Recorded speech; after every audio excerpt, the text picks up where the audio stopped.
Irmãos,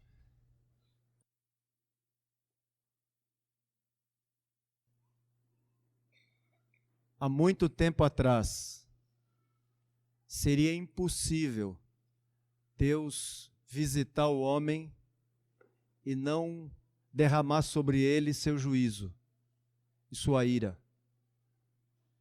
Deus não tinha como visitar o homem sem fulminar o homem por causa do pecado.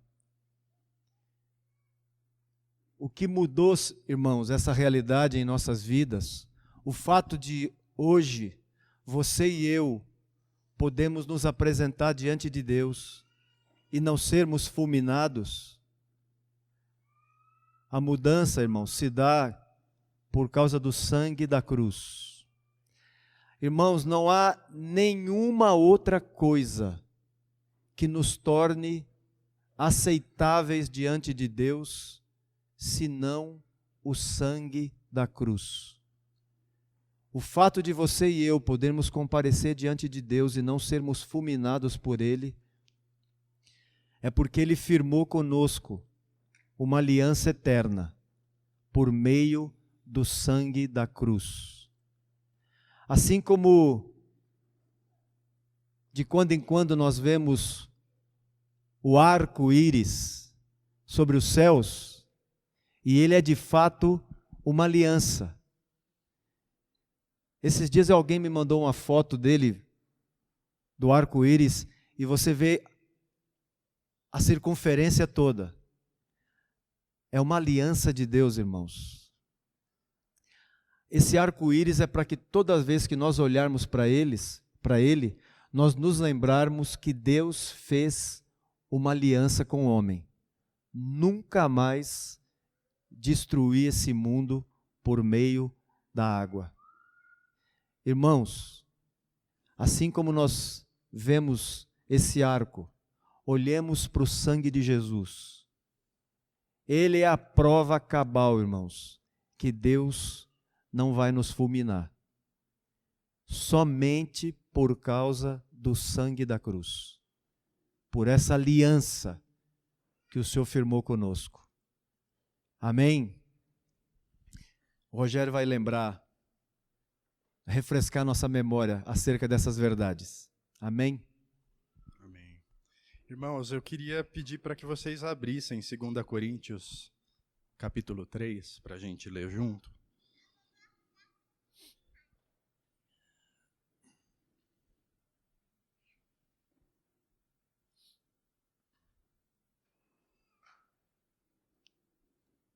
Do 7 em diante, do 7 ao 13. O ministério que trouxe a morte foi gravado com letras em pedras. Mas esse ministério veio com tal glória que os israelitas não podiam fixar os olhos na face de Moisés, por causa do resplendor do seu rosto, ainda que desvanecente. Não será o ministério do Espírito ainda muito mais glorioso? Se era glorioso o ministério que trouxe condenação, quanto mais glorioso será o ministério que produz justificação? Pois o que outrora foi glorioso, agora não tem glória, em comparação com a glória insuperável. E se o que estava se desvanecendo se manifestou com glória, quanto maior será a glória do que permanece. Portanto, visto que temos tal esperança, mostramos muita confiança. Não somos como Moisés, que colocava o véu sobre a face para que os israelitas não contemplassem o resplendor que se desvanecia. Eu estava meditando nesse texto e comparando, né? Quando a gente vê lá em Êxodo 34, esse momento que Moisés desceu do monte e estava com o rosto resplandecente, os israelitas não podiam olhar para ele, né, por causa da glória de Deus. Mas é interessante que aqui esse texto está falando que essa glória, ela se desvanecia. E Moisés colocava o véu. Eu sempre olhei para esse texto pensando assim, que ele colocava o véu por causa do medo dos israelitas, né? Que a glória de Deus, ou porque ele não era digno. Eu já pensei tanta coisa sobre esse texto, né? Mas essa glória, ela se desvanecia. Então ele colocava o véu até que ele entrasse de novo na presença de Deus. Quando ele entrava de novo na presença de Deus, vinha de novo a glória de Deus. Então, essa glória que ele recebia, ela ia se perdendo, né? E agora, quando Paulo está comparando esse ministério da lei e o ministério da salvação, o ministério do Espírito, né? Ele está dizendo que conosco não é assim, né? A gente não perde a glória de Deus, porque essa glória de Deus foi dada a nós, né? Veio habitar em nós. E quando ele diz no versículo 12, né, que temos tal esperança, né, para a gente, Paulo nos anima a mostrar muita confiança nisso. Ou seja, quanto que a gente tem valorizado essa salvação que a gente recebeu, né? Qual é o tamanho da nossa gratidão? O quanto que a nossa fé e a nossa caminhada estão apoiadas nessa verdade do que a gente já tem. A gente sempre está falando de buscar a Deus, e a gente precisa buscar a Deus, né? Mas a gente já tem algo já foi dado a nós, né? E quando a gente lembrou esse cântico das pequeninas coisas, né? Que são nas pequeninas coisas que eu expresso a ti, Jesus, né? Moisés, qual era o trabalho que Moisés tinha para fazer? O trabalho de Moisés era, pelas palavras dele, era aguentar aquele povo, né? Ele chegava diante de Deus às vezes e falava assim, não consigo mais. Deus falava, vai, continua, né? Por que aguentar aquele povo? Porque foi um povo que não quis compartilhar daquilo, que não teve fé para aquilo, que retrocedeu. Quando foram chamados para participar, né, da presença de Deus, para estar diante de Deus, eles retrocederam, né?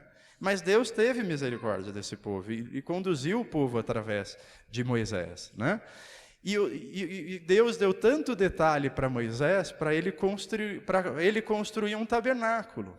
E foi rigoroso, Deus foi muito rigoroso com ele em relação aos detalhes de tudo aquilo que tinha que ser feito, né?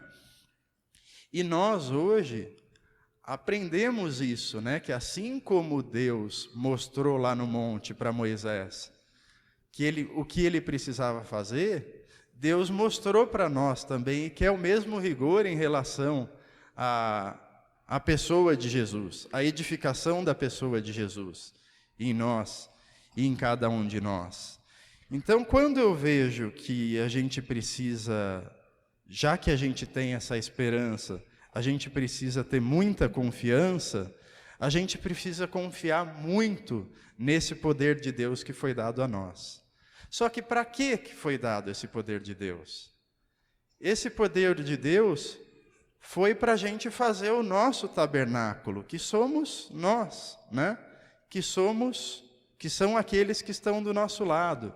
Então, o poder de Deus é para o serviço de Deus, para a edificação da vida de Cristo, né?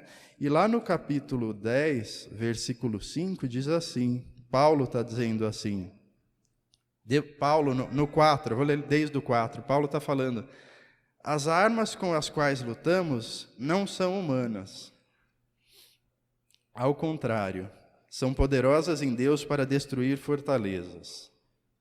Aí ele explica, né? Destruímos argumentos e toda pretensão que se levanta contra o conhecimento de Deus.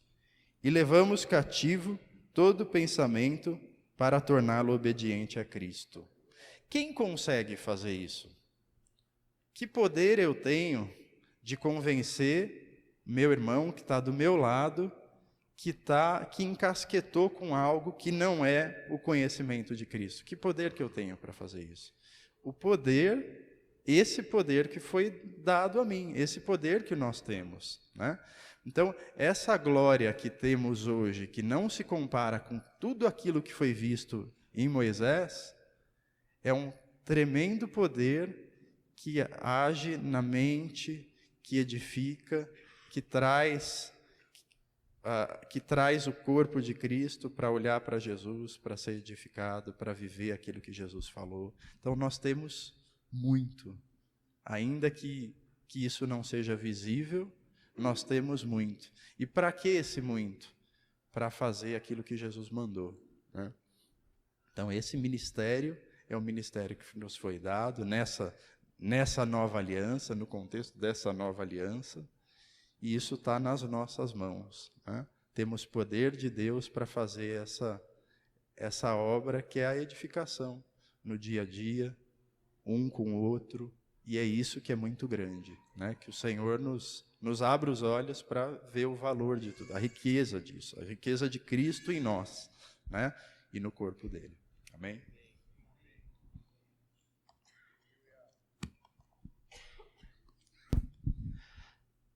Essa semana, eu estava ouvindo um dos pastores de Belo Horizonte, o Reginaldo, ministrando, e o Reginaldo estava falando sobre o Espírito Santo. E como é tremenda a simplicidade da palavra do Senhor. E o Reginaldo dizia assim, quando alguém se batiza, quando alguém nasce de novo, é colocado em Cristo por meio do batismo, e nós oramos para que dons se manifestem sobre ele, e nós ficamos numa expectativa de uma demonstração de poder, de dons se manifestando, mas o Reginaldo disse assim, qual é o dom, qual é a manifestação mais impactante, mais impressionante na vida daquele que se entregou a Cristo, que foi colocado em Cristo? O Espírito que nele agora passou a habitar, como é que se chama esse Espírito? O Espírito Santo. O que ele é? Santo.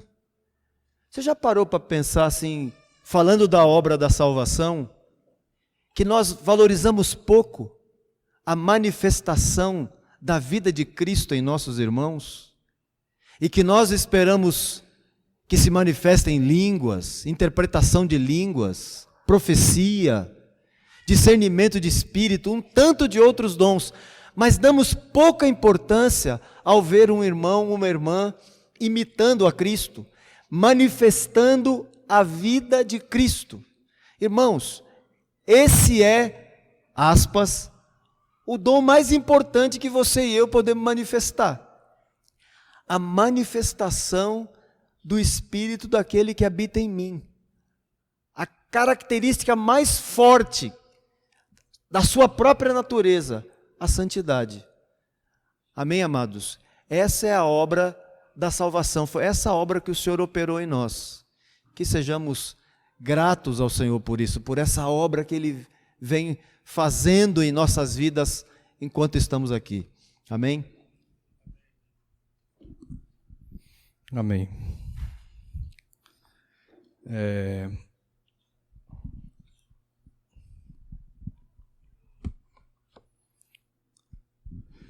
No último encontro, na verdade, eu acho que não é nem último encontro,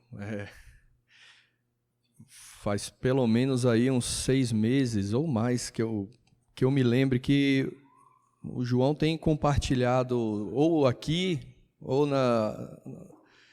durante a semana na comunhão sobre a salvação. Eu lembro quando ele chegou falando que, acho que foi bem assim, ele falou assim, cara, eu olho a Bíblia e a Bíblia está permeada de uma ponta a outra com a história da salvação. E a palavra de Deus, ela tem a salvação como um tema, o tema principal talvez. E essa salvação, e aí pegando das coisas que ele tem falado, essa salvação é um processo, ela não é um ato, um ato pontual que começa e termina na nossa conversão. Mas a salvação é um processo de Deus na nossa vida, que começa lá, mas que vai terminar um dia. Tem um texto em Filipenses 2,12 que Paulo fala exatamente isso. Ele fala assim: assim, pois, amados meus, como sempre obedeceste, não só na minha presença, porém muito mais agora na minha ausência, desenvolvei a vossa salvação com temor e tremor. Então, a salvação, você desenvolve ela. Eu acho que isso é bom para desmistificar na nossa cabeça o que é a salvação e não só desmistificar, como ampliar a nossa visão do que é a salvação. Eu estou aqui só assim, pincelando algumas coisas que eu particularmente peguei do que o João tem compartilhado. Uma outra coisa que eu acho que ele até comentou um pouco agora é o quanto muitos têm esquecido de onde Deus nos tirou. Às vezes há eu não vou dizer menosprezo, mas há uma diminuição do valor. Falou o que aí? Uma banalização da nossa salvação, daquilo que o Senhor fez conosco. E eu lembro também, uma vez aí compartilhando com o João, falei assim, nossa, eu lembrei da história daquela mulher que chega aos pés de Jesus chorando, lavando os pés de Jesus com as lágrimas, e Jesus conta uma história para aqueles que estavam com ele, e no final Jesus diz assim, a quem mais se perdoa, mais ama. A nossa gratidão, essa é a palavra, a nossa gratidão pelo que o Senhor fez para conosco, está diretamente relacionado ao quanto nós nos sentimos perdoados por Ele. Agora, eu só vou me sentir perdoado pelo Senhor a ponto de amá-lo muito, porque ali o que Jesus está dizendo é, olha, o seu amor, o amor de uma pessoa está relacionado diretamente com quanto ele foi perdoado. Tanto que depois ele chega para a mulher e fala, mulher, os seus muitos pecados estão perdoados. Então, o nosso amor pelo Senhor, ele é diretamente relacionado com o quanto fomos perdoados, o quanto nos sentimos perdoados. E nós nos sentimos perdoados nessa grandeza quando nós sabemos o tamanho da culpa que nós tínhamos. Por isso que Jesus conta a história de um que devia 50, outro devia 5, e qual dos dois se sentiu mais perdoado? O que devia mais? Por quê? E aí eu colocando essa história no nosso contexto de hoje, eu sou assim, quantas vezes eu estou no caixa com um amigo, com um irmão, hoje não acontece tanto porque você usa muito cartão, né? A não ser que não tenha fundo, o irmão tem que pagar tudo. Mas, geralmente, você chegava no caixa e a mulher falava assim, olha, deu 43,22. Aí você, eu tenho 40, você tem aí 3,22 aí. Aí o irmão dava, então faltou 50 centavos. Aí a pessoa paga para você. Olha, eu vou confessar para vocês, quando um irmão completava com 5 centavos, 1 centavo, depois eu nem lembrava de pagar esse irmão. Quem é que lembra de pagar 1 centavo de volta, né? Por que isso? Porque o valor é tão pequeno que às vezes você realmente se passa. Agora, e quando aquela pessoa chega e paga uma dívida ou te dá um dinheiro que você não tinha condições de pagar aquilo, você tem um coração grato àquela pessoa, aí você convida a pessoa para jantar, você prepara a casa, você enche aquela pessoa de honras. Por quê? Porque é uma demonstração por algo que você não tinha como fazer e aquela pessoa fez por você. Assim também é o Senhor, assim é a nossa relação com o Senhor. Irmãos, Quantas pessoas não chegam diante de Jesus, interessadas em um monte de coisa, mas é quase que dizendo assim: olha, eu tenho tudo, só me falta Jesus. Essa pessoa não entendeu nada.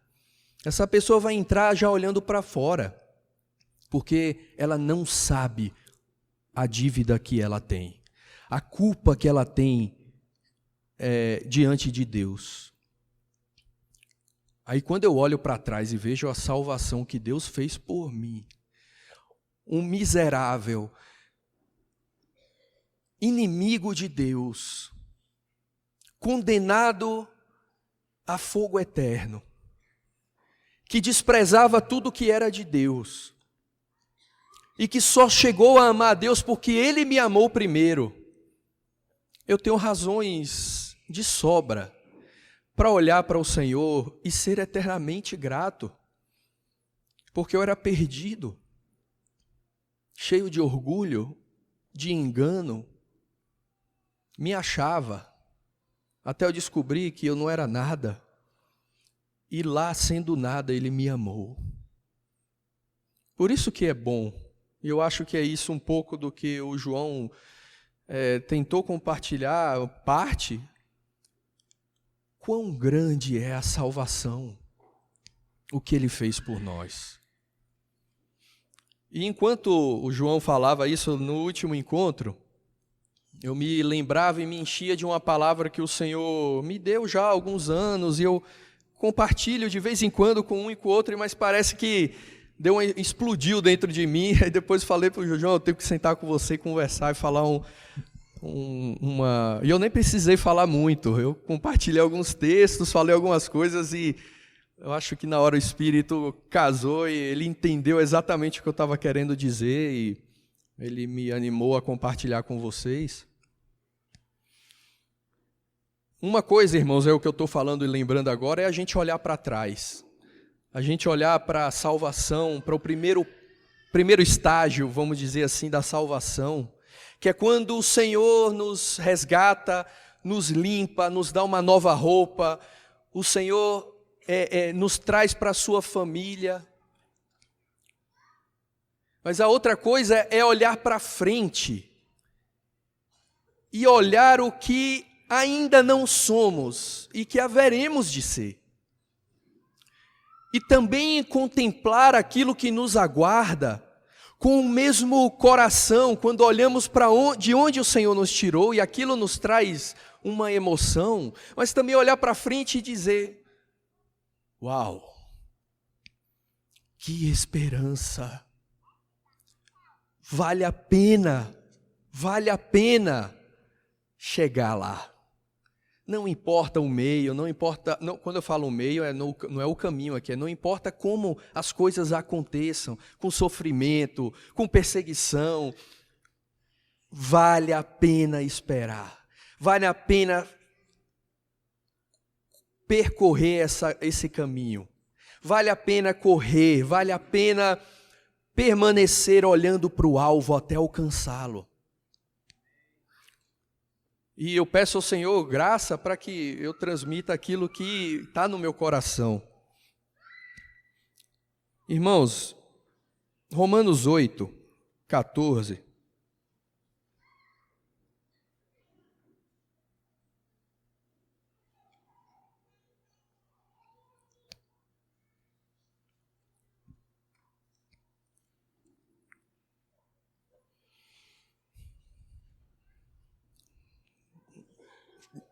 Vou ler com vocês aqui alguns versículos. Pois todos os que são guiados pelo Espírito de Deus são filhos de Deus.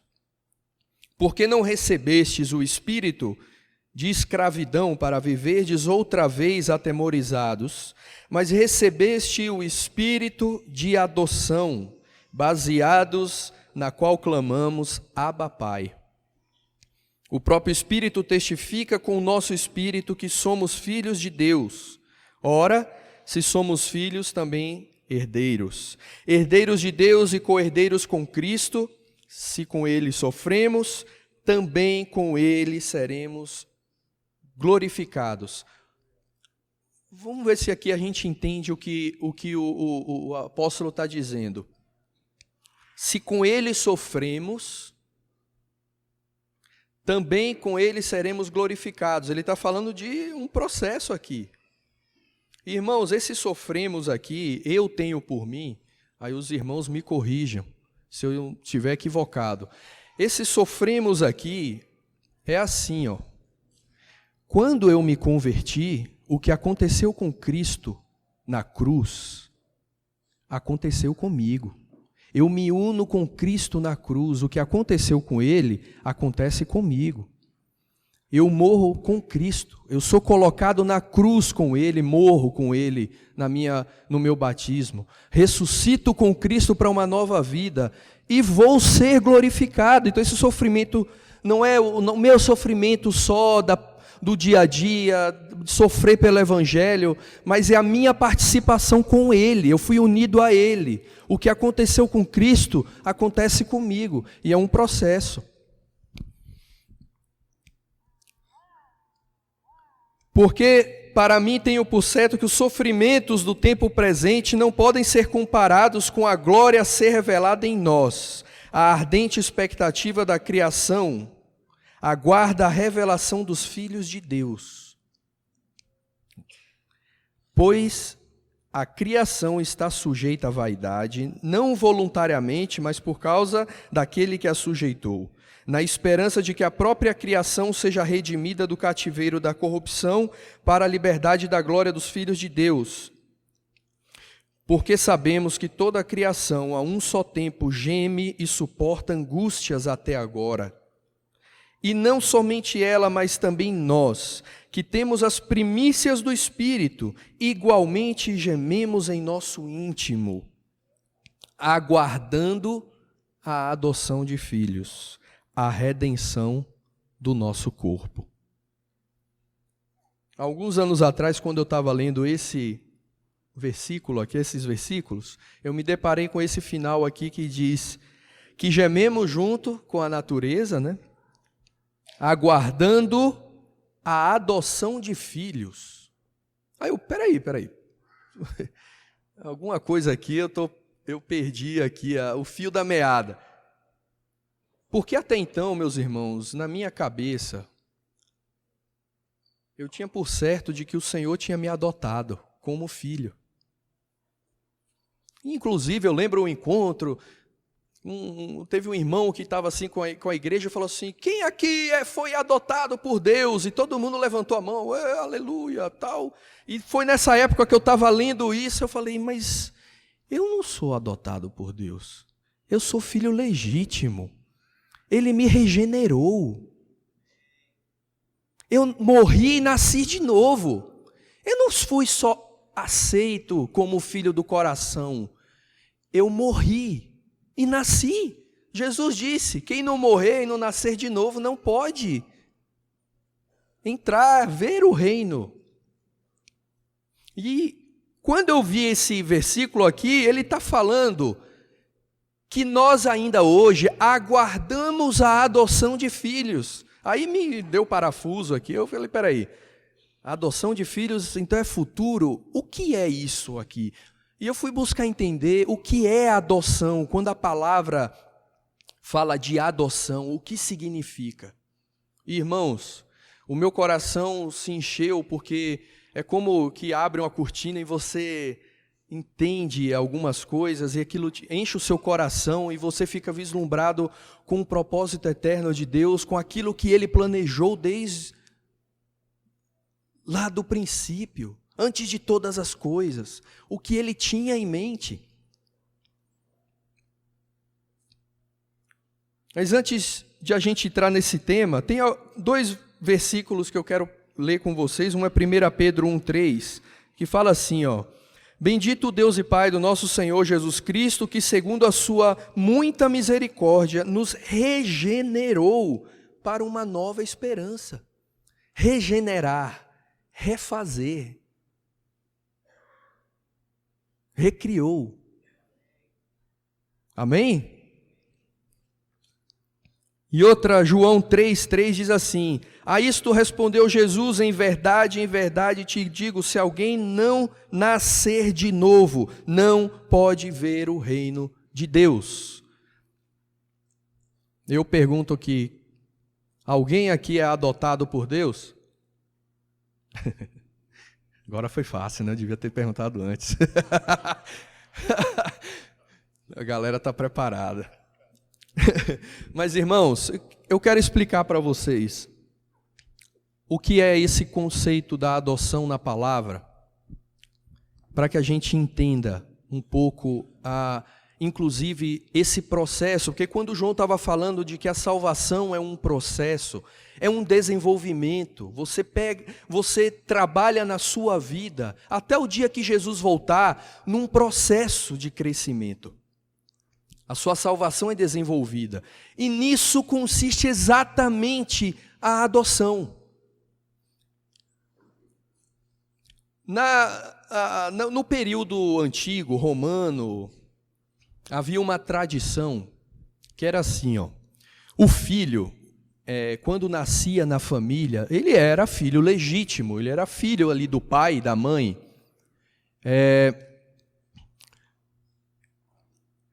Só que ele não tinha um status de herdeiro, um status de maturidade para poder ser colocado na lista de cidadãos.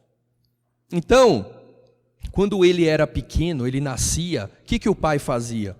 O pai colocava ele com tutores, com professores, para que ele aprendesse a plantar, a colher, a como ser homem, a como negociar, como vender, como comprar, aprendia como cuidar da casa.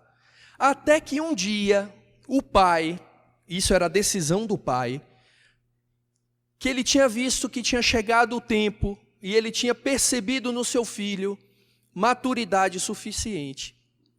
O pai chamava o filho, tirava ele uma roupa que era característica de criança e colocava uma roupa de adulto. E ele assinava, era algo solene, ele assinava um documento, onde ele, a partir dali, fazia parte da sociedade como homem. Podia participar das reuniões. E o pai, então, fazia de fato uma procissão. O filho, junto com o pai chamava amigos, familiares, pessoas conhecidas. E o pai, então, mostrava o seu filho maduro, atingiu a maioridade. O meu filho é adulto. O meu filho pode, junto comigo, fazer parte da herança e tem autoridade agora como homem. E o pai, então, apresentava. E depois, do final do dia, ele fazia uma grande festa, junto com seus amigos e familiares, para celebrar. Que hoje, muita gente celebra os 18 anos, né? Com as meninas, os 15. Então, era uma festa onde se celebrava a entrada do filho como um filho totalmente com seus direitos de herdeiro e participante da sociedade. Então, quando Paulo ele fala que nós aguardamos a adoção de filhos, ele está falando baseado nessa cultura, nessa tradição. Ele olhava para nós, olhava para o propósito eterno e dizia: olha, nós aguardamos a adoção de filhos. Aí ele põe aqui o sinônimo aqui a isso: a redenção do nosso corpo. Irmãos, no dia que o Senhor voltar e nos encontrarmos com Ele, a palavra fala de Jesus com a sua noiva, que haverá uma grande festa, um casamento. Isso é um aspecto do reino. Há um outro aspecto que é o pai. O pai vai pegar os seus filhos e vai dizer: é chegado a hora. E vai nos apresentar para toda a natureza. para toda a criação, todo o universo, para os anjos, e vai dizer: aqui estão os meus herdeiros. E vão participar comigo, e vão reinar comigo. Tem duas coisas aqui, irmãos, que eu quero deixar com isso daqui. Uma é essa glória futura. O que não somos ainda e haveremos de ser. Contemplar aquilo que nós seremos, junto com o Pai. O Pai vai nos apresentar e vai compartilhar conosco da sua herança, do seu reino, e vai nos chamar para reinar junto com Ele. Mas algo que nos serve para hoje, irmãos.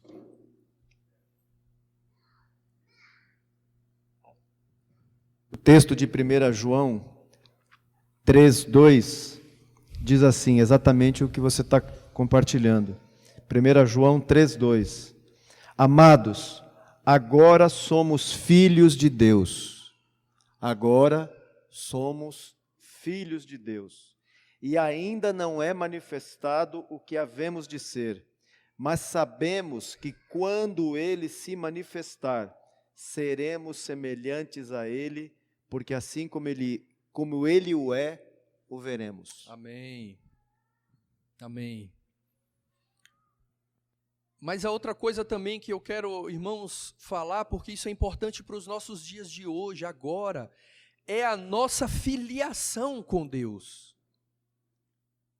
Irmãos, nós não estamos numa luta para provar para Deus que nós merecemos ser filhos dele. Entendam o que eu quero dizer. Nós somos filhos de Deus. Nós nascemos dele. Ele nos gerou. Somos amados pelo Pai. O Pai não está em busca de chicotear pessoas e filhos para tentar. Não, irmãos. Se o pai precisar disciplinar o filho, ele vai disciplinar, por amor. Mas o pai não corre. Eu pego um pouco o meu exemplo com meus filhos. Eu não estou matutando aqui na minha cabeça o tempo todo no que pegar eles para disciplinar e provar que eles têm que ser dignos e mão pesada. Não. O meu foco é amá-los. É garantir a vida eterna deles. É cooperar com eles. É derramar do meu amor, do meu cuidado. É que se ele cai, eu vou lá e levanto. Se ele precisar de limpeza, eu vou limpar. Porque eu sou pai e ele é meu filho. Se eu, sendo mau, sei dar boas coisas aos meus filhos, muito mais o vosso Pai que está no céu. Irmãos, vocês são filhos de Deus. Abracem, lambando, tomem posse dessa verdade. Vocês são filhos de Deus. E porque vocês são filhos, Ele é Pai. Ele é Pai. O nosso foco não tem que estar em ter medo de perder a filiação. O foco, quem tem foco nisso, é quem tem culpa na corte. Mas o meu filho não tem medo se eu vou amá-lo ou não, se eu vou perdoá-lo ou não, se um dia... Não, meus irmãos. Porque isso vem de mim, é uma garantia. E aí entra um pouco a questão da fé. A fé que eu tenho no Senhor é a fé que Ele é o que Ele diz que Ele é. Ele é Deus, Ele é meu Pai. E essa garantia, essa convicção é o que me leva para perto dEle. Porque eu sei que Ele vai me perdoar. Agora, por causa do perdão eu vou pecar deliberadamente? Não, pelo contrário. O amor dele por mim me faz amá-lo mais. E se eu cair, eu tenho um pai que me ama. Porque se eu toda vez chegar a ele, arrependido, ele vai me limpar, disciplinar se for necessário. mas vai me limpar como um bom pai, porque o que Ele quer é um dia nos apresentar como herdeiros dEle. Aquele texto que nós dizemos, até que todos cheguemos à unidade da fé, do pleno conhecimento do Filho de Deus, a ser homens perfeitos, na medida da estatura da plenitude de Cristo. É isso que Ele quer. O coração dEle é de fazermos como o Filho Jesus. Esse é o desejo do Pai.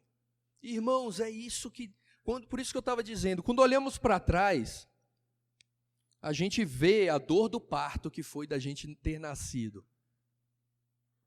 O Senhor teve dores de parto para nos ver nascer.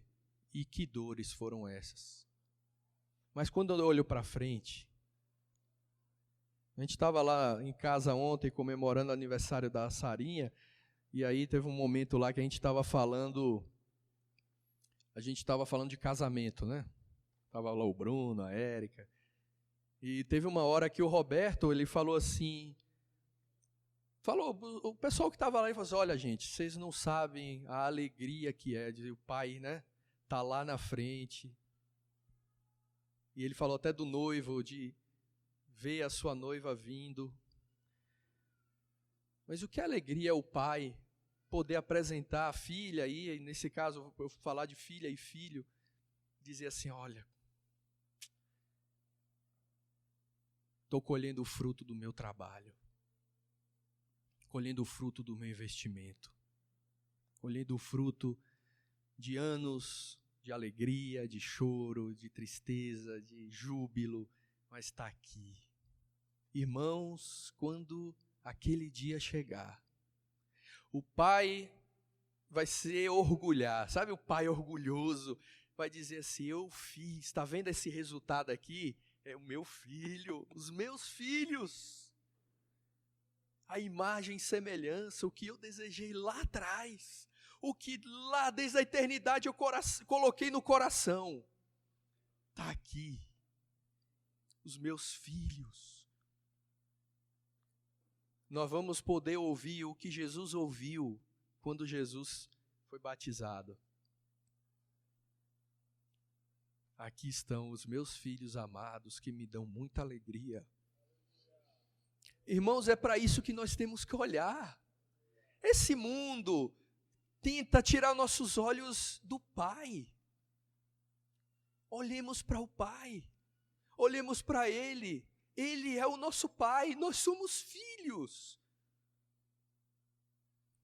E filhos genuínos, verdadeiros, porque fomos gerados dEle. Não de uma semente incorruptível, mas de uma incorruptível. E eu, esses dias, ontem, na verdade, pensando nessas coisas, me veio uma música, uma música antiga, a gente cantou até no grupo caseiro, aquela que diz assim, não há lugar melhor, com tamanha paz, paz igual eu nunca encontrei jamais. É o lugar do meu prazer, onde todo medo se vai. É o lugar do meu descanso, os braços do meu Pai. Os braços do meu Pai são os braços de Jesus.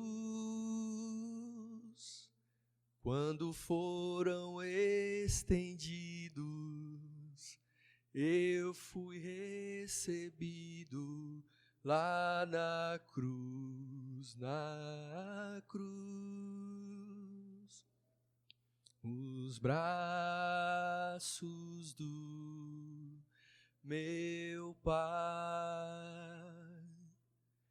os braços do meu Pai. Outrora eu era triste, sem lugar para onde ir.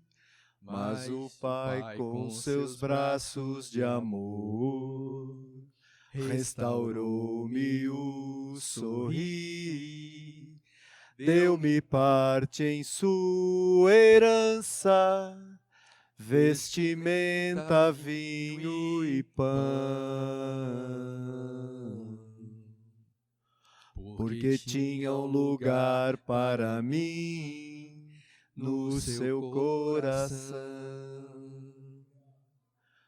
Nos braços do meu Pai são os braços de Jesus. Quando foram estendidos, eu fui recebido lá na cruz, nos braços do meu Pai, nos braços do meu Pai. Beto, Amém. Beto, repetindo o texto que você leu de Romanos 8, o versículo 14 e o versículo 16, porque todos os que são guiados pelo Espírito de Deus, esses são filhos de Deus. O 16, o próprio Espírito testifica com o nosso espírito que somos filhos de Deus. Efésios capítulo 2, versículo 14 diz: porque ele é a nossa paz, o qual de ambos fez um, e tendo derribado a parede da separação que estava no meio, a inimizade, aboliu na sua carne a lei dos mandamentos na forma de ordenanças, para que dos dois criasse em si mesmo um novo homem, fazendo a paz, e reconciliasse ambos em um só corpo com Deus, por intermédio da cruz, destruindo por ela a inimizade. E vindo, evangelizou paz a vós outros que estáveis longe, e paz também aos que estavam perto, porque por ele ambos temos acesso ao Pai em um Espírito. Assim, já não sois estrangeiros e peregrinos, mas concidadãos dos santos, e sois da família de Deus. Amém. Filhos de Deus. Um outro texto, em Hebreus 2:10, porque convinha que aquele por cuja causa e por quem todas as coisas existem, conduzindo muitos filhos à glória, aperfeiçoasse por meio de sofrimentos o autor da salvação deles. Pois tanto o que santifica como os que são santificados, todos vêm de um só. Por isso é que ele não se envergonha de lhe chamar irmãos, dizendo: a meus irmãos declarei o teu nome, cantar-te-ei louvores no meio da congregação. E outra vez eu porei nele a minha confiança, e ainda, eis aqui estou eu e os filhos que Deus me deu. Amém. Gálatas 3:26, porque todos sois filhos de Deus pela fé em Cristo Jesus. Ô Lucas, lê o João, cadê o Lucas? João 1:12.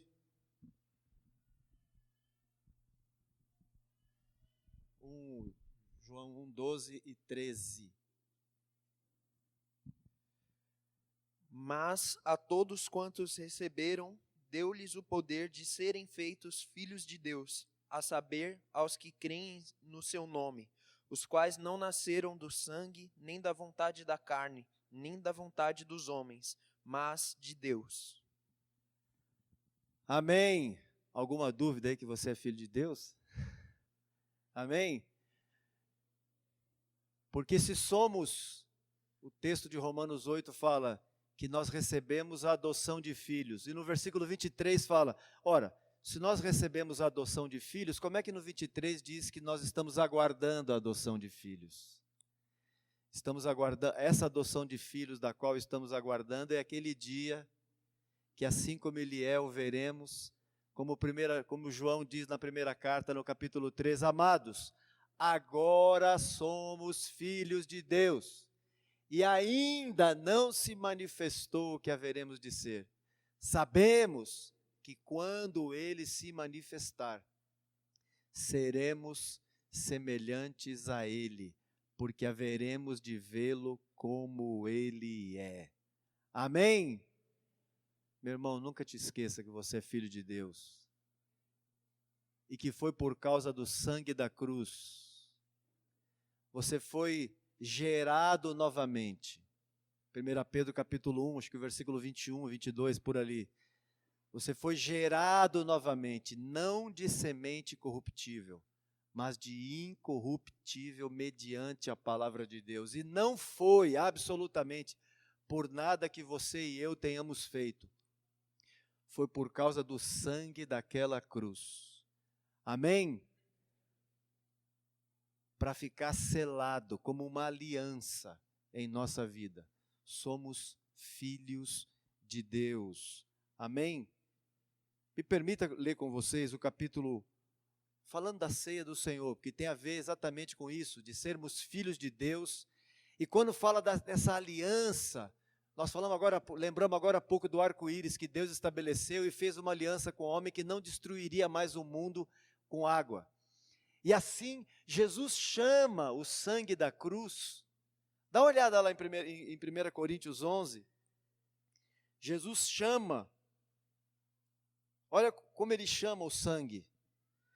Versículo 23 fala, porque eu recebi do Senhor o que também vos ensinei, que o Senhor Jesus, na noite que foi traído, tomou o pão, e tendo dado graças, o partiu e disse, tomai e comei, isto é meu corpo, que é partido por vós, fazei isto em memória de mim. Irmãos, de que corpo Jesus está falando aqui?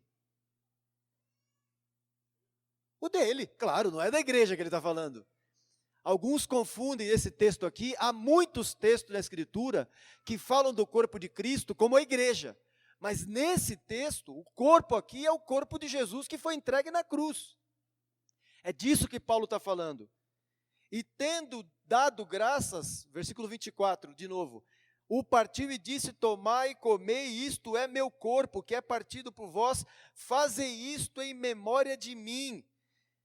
Semelhantemente, depois de cear, tomou o cálice, dizendo, este cálice, essa tradução que eu tenho aqui, a corrigida fiel, diz, é o Novo Testamento no meu sangue. A tradução atualizada, se não me engano, fala assim, este cálice é o quê? A nova aliança no meu sangue. Meu irmão, como pode? Você sabe que tem igrejas, já tem igreja por aí, que estão querendo abolir a ceia.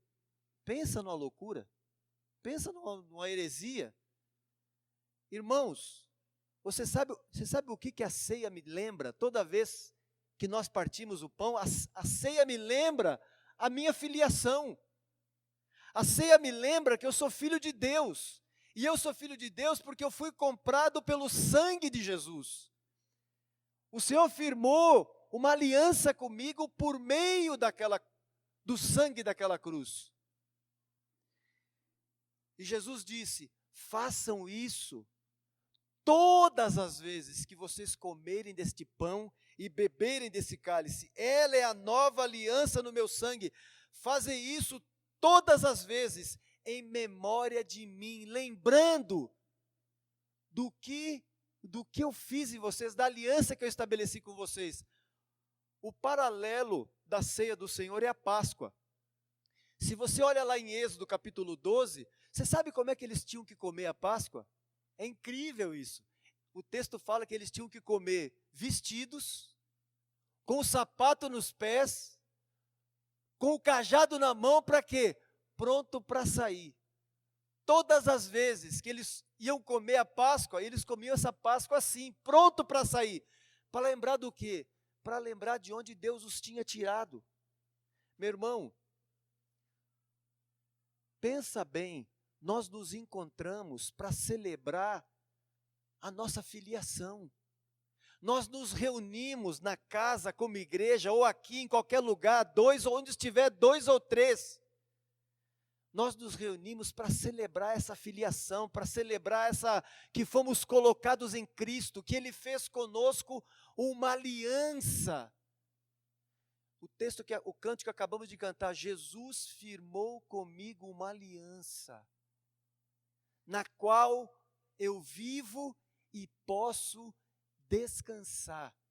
Eu sou filho de Deus por causa do sangue da cruz. E não foi por alguma coisa importante que eu tenha feito, por algum valor que eu tenha.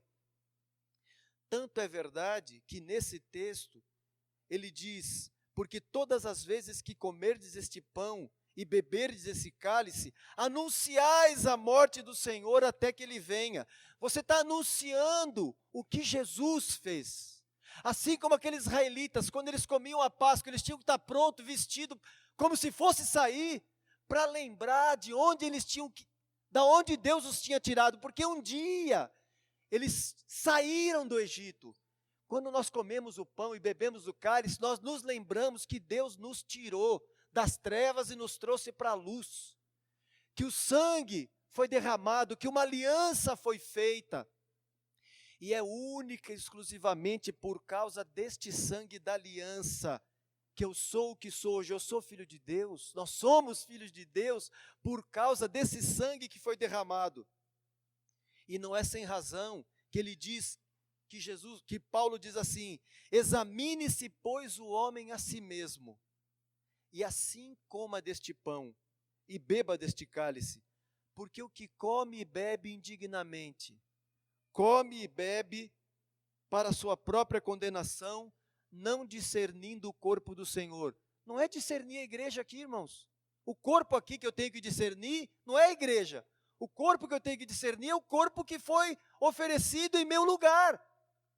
O comer e beber indignamente aqui, irmãos, quantas vezes eu posso ir diante de Deus e estar comendo desse pão e bebendo desse cálice indignamente? Por quê? Porque no meu coração eu tenho uma divisão, eu tenho rebelião no meu coração, eu me acho melhor, eu me comparo com o irmão. Isso é comer e beber indignamente. Por quê? Porque eu estou me esquecendo do sangue daquela cruz que me tornou filho. Eu sou filho, e eu sou filho de Deus hoje, não é algo para que eu me vanglorie. Este sangue, tipificado aqui, exemplificado por este cálice, esse sangue me lembra que da onde Deus me tirou, e não tem como eu beber deste cálice com glória no meu coração, me considerando melhor, como se eu realmente merecesse a filiação. Irmãos, foi única e exclusivamente por graça. Irmãos, quando Deus olha para nós, o que Deus reconhece em nós é o sangue de Cristo. E somente o sangue de Jesus. E é isso que me torna, e é isso que me faz aceito por Ele. O que me torna filho de Deus, o que me tornou filho de Deus, foi o sangue da cruz, e tão somente o sangue da cruz. Vocês se lembram lá em Levíticos 10, quando os sobrinhos de Moisés, Nadab e Abiú, filhos de Arão, foram fulminados?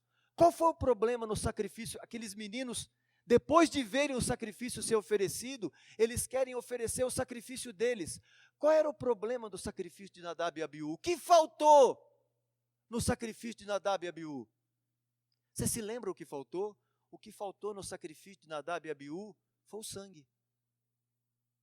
Eles pegaram o incensário, colocaram fogo, e nele incenso, e ofereceram a Deus. E o texto fala que Deus os fulminou ali, porque Deus não tinha pedido aquilo para eles, o qual Deus não tinha requerido deles. O que faltou naquele sacrifício? Faltou sangue. Meu irmão, Deus só reconhece aquilo que foi lavrado com sangue. Deus olha para mim e para você e não olha, que Adalto, bonitinho, filhinho. Ele vê o sangue de Jesus. Não há nada de bom em nós. O que tem de bom em nós é o sangue da cruz. É Ele que fez toda e faz toda a diferença na minha vida e na tua vida, meu irmão. Nunca te esqueça disso. Nunca queira se apresentar a Deus oferecendo a Deus algo que Ele não pediu a você. E que tudo que eu e você oferecermos a Deus, tenha certeza que isso que você está oferecendo a Deus passou pelo sangue de Jesus. E quando passa pelo sangue de Jesus, você lembra de quem você era. Por isso que Jesus fala, todas as vezes que vocês comerem deste pão e beberem desse cálice, você anuncia a morte do Senhor. Amém, amados? Nós não podemos abolir a ceia do Senhor, porque a ceia do Senhor me traz à memória quem eu era e quem eu sou hoje. Eu era inimigo de Deus, e quando eu estou com aquele cálice na mão, eu me lembro, eu agora sou filho de Deus. E ainda não se manifestou o que eu haverei de ser. Eu ainda vou receber essa adoção de filhos, como o Beto colocou para nós aqui. Me aguarda ainda essa herança eterna, que eu vou desfrutar com todos os meus irmãos por toda a eternidade. Amém? Vamos cantar esse cântico de novo, Beto? Esse que você, do Asaf. Não há lugar melhor. Fala aqui. Eu só queria fazer uma ressalva, não, um acréscimo em relação à ceia do Senhor, para que nós não a tratemos com improviso, uma vez que ela nos arremete à pessoa de Cristo. Eu digo isso quanto aos nossos encontros da igreja nas casas. Não tratemos a ceia com improviso. Tipo, se der, faz. Se tiver, bem, se não tiver, não. Tratemos a ceia com honra. Com honra. Porque é algo sublime. Ou seja, não tratemos com improviso. Sempre, como já temos orientado, antecipemo-nos, todos nós nas casas, isso é para todos os líderes, antecipemo-nos para que, aos irmãos chegarem, a ceia já esteja posta. Sabe, evitemos agitação, porque ali traz a memória do nosso Senhor. Traz a memória. Então, não tratemos com improviso, mas vamos fazer com que ali seja o centro, a pessoa de Jesus em nossos encontros. E que isso vai nos arremeter à pessoa de Jesus. Vai nos arremeter à obra da cruz. Vai nos arremeter à salvação. Vai nos arremeter à reconciliação, à libertação. Ou seja, é um momento que nós devemos dar toda a honra. Então, irmãos, nas casas não tratemos a ceia, o pão e o vinho com improviso. Vamos dar o melhor para o nosso Senhor. Vamos dar o melhor. Então, aos que são responsáveis por preparar, sei lá, escalinha daqui, escalinha dali, num bom sentido, sempre cheguem antes e deixem tudo preparadinho. Deixem tudo preparadinho, porque isso é fundamental para o encontro da igreja na casa. Amém? Façamos isso. Não tratemos a ceia com improviso, mas centralizemos cada vez mais o nosso Senhor. Amém?